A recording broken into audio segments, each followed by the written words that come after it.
Hi, everybody.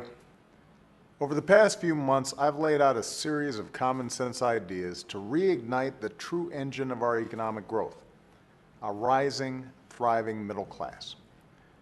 The way I see it, there are three areas where we need to focus. One, making America a magnet for good jobs.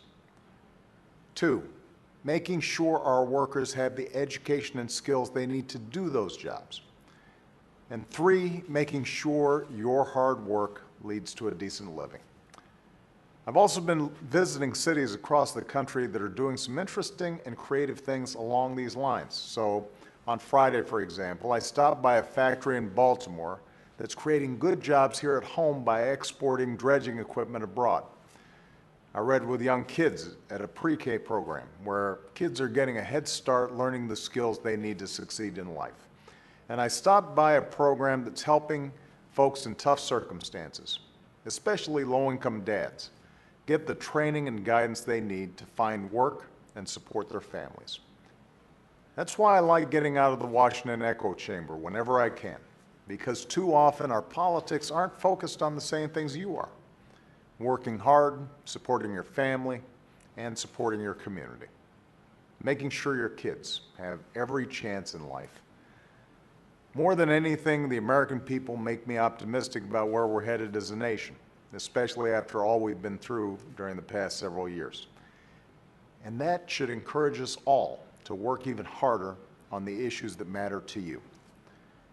In a little over 3 years, our businesses have created more than 6.5 million new jobs. And while our unemployment rate is still too high, it's the lowest it's been since 2008.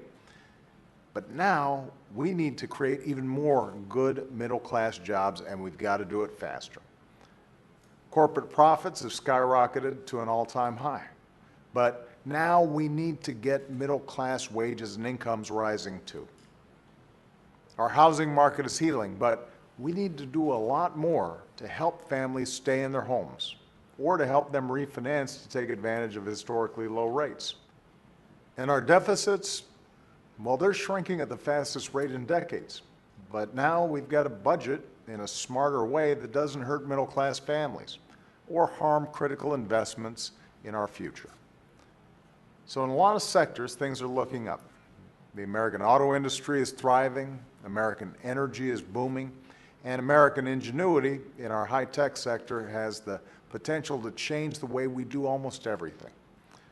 In the coming weeks, I'm going to visit more cities like Baltimore and Austin, Texas, where I was 2 weeks ago.